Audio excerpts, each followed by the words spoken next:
উমর ইবনে Ubaidullah ইবনে মা'মার উনি একদিন যাচ্ছিলেন একটা বাগানের নিকট দিয়ে।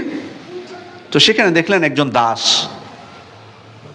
ওই দাস ছিলেন সম্ভবত বনু আসেম গোত্রের। তো ওই দাসকে দেখতে পেলেন বাগানের নিকটে খাচ্ছে। তো তার পাশে একটা কুকুর। তো উনি এক লোকমা খাচ্ছেন আর কুকুরটাকে একবার করে খাওয়াচ্ছেন। নিজে খাচ্ছেন একবার, আবার কুকুরটাকে একবার খাওয়াচ্ছেন। তো উমর ইবনে উবাইদুল্লাহ তাকে জিজ্ঞেস করছেন, আহাদ আল কালবু লাক, এটা কি তোমার নিজেরই কুকুর নাকি? মানে এত আদর করে ভালোবেসে তুমি খাওয়াচ্ছ। তো বলছেন, লা, আমার না এটা। ফালিমা তুতইমুহু মিসলা মা তাকুল, তাহলে তুমি এত যত্ন করে তুমি যেটুকু তুমি নিজে খাচ্ছ সেটুকুই তুমি তাকে খাওয়াচ্ছ, সেই পরিমাণই একবারে ঠিক করে। এটা কারণটা কি? তো উনি বলছেন, ইন্নী আস্তাহি মিন যী আইনাইনি তানজুরু ইলাইয়া ওয়া আনা মুস্তাবিদ মিন মাকুল মিন দুনিহি। আমি এটা লজ্জা পাই যে কোনো দুই চক্ষুওয়ালা আমি খাবো আর কোনো দুই চক্ষুওয়ালা আমার দিকে তাকিয়ে থাকবে আর আমি তাকে কিছুই দেবো না, এটাতে আমি খুব লজ্জা পাই। তো কুকুরটা যেহেতু তার দুই চোখ আছে, দেখতে পাচ্ছে যে আমি খাচ্ছি, তা আমার লজ্জা হয়েছে যে আমি একাই খাবো, তাকে দিব না। এই জন্য আমি যেটুকু খাচ্ছি, আমি যে পরিমাণ খাচ্ছি তা সেই পরিমাণই তাকে খাওয়াচ্ছি। তো খুব ভালো লেগেছে ওনার এই কথাটা, উমর ইবনে উবাইদুল্লাহর খুব ভালো লেগেছে।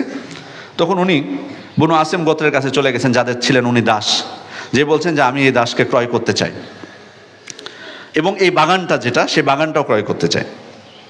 তারপর ওই দাসকে তিনি ক্রয় করলেন। তারপর এসে তাকে বললেন, লাকাদ ইশতারাইতুকা ওয়া আ'তাকতুকা লিওয়াজহিল্লাহ, আমি তোমাকে ক্রয় করেছি এবং আমি আল্লাহর জন্য তোমাকে মুক্ত করে দিলাম, স্বাধীন করে দিলাম তোমাকে। তখন উনি বলছেন, আলহামদুলিল্লাহি ওয়াহদা ওয়া লিমান আ'তাকানি বা'দা, আমি আল্লাহর প্রশংসা করছি আগে, অতঃপর প্রশংসা করছি যিনি আমাকে মুক্ত করে দিলেন। শুকরিয়া আদায় করলেন তার। তারপর ইনি বলছেন, ওয়াহাযাল বুস্তানু লাক, এই বাগানটাও তোমার জন্য আমি ক্রয় করেছি। মানে শুধু তোমাকে ক্রয় করে আমি তোমাকে স্বাধীন করে দিলাম এটা না, এই বাগানটাও তোমার জন্য আমি ক্রয় করেছি। তখন উনি সাথে সাথে বলছেন, আশহাদুকা আন্নাহু ওয়াকফুন আলা ফুকারাইল মাদিনা। তখন তিনি উমর ইবনে উবাইদুল্লাহকে বলছেন, আমি আপনাকে সাক্ষী রেখে বলছি এই বাগানটা আমি মদিনার অসচ্ছল ব্যক্তিদের জন্য অফ করে দিলাম।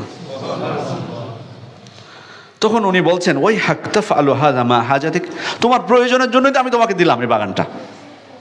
আর যখনই শুনলা যে আমি তোমাকে দিয়ে দিলাম, আর সাথে সাথে তুমি সমস্ত মদিনার দরিদ্র মানুষের জন্য অফ করে দিলা, অথচ তোমার প্রয়োজন আছে তো, এটা তো তোমারই প্রয়োজন, তোমার তো কিছুই নেই। তখন উনি বলছেন, ইন্নী আস্তাহি মিনাল্লাহ আন ইয়াজুদা লি বিশাইইন ফাআফখালু বিহি আলা খালকি, আমি আল্লাহ তাআলাকে খুবই লজ্জা পাই যে তিনি আমাকে কোনো কিছু দান করবেন আর আমি সে বিষয়ে তার সৃষ্টির উপরে আমি এই বিষয়ে আমি কৃপণতা করব। আল্লাহ তাআলা আমাকে কিছু দান করবেন আর তার সৃষ্টির ক্ষেত্রে ওই বিষয়ে আমি কৃপণতা করব, এই বিষয়ে আমি তার ক্ষেত্রে খুব লজ্জা পাই আমি। তো তিনি যেহেতু আমার এই বাগানটার ব্যবস্থা করে দিয়েছেন, সুতরাং তার সৃষ্টির ক্ষেত্রে যারা অসচ্ছল দরিদ্র তাদের ব্যাপারে বখিলতা করতে আমি চাইনি, এটা আমি লজ্জা পাচ্ছি আল্লাহ তাআলার ক্ষেত্রে, এই জন্য আমি সবার জন্য অফ করে দিয়েছি। এই ধরনের অসংখ্য দৃষ্টান্ত আছে আমাদের সামনে। আল্লাহ তাআলার কাছে দোয়া করি, আল্লাহ যেন আমাদেরকে প্রকৃত লজ্জাশীল হওয়ার তৌফিক দান করেন।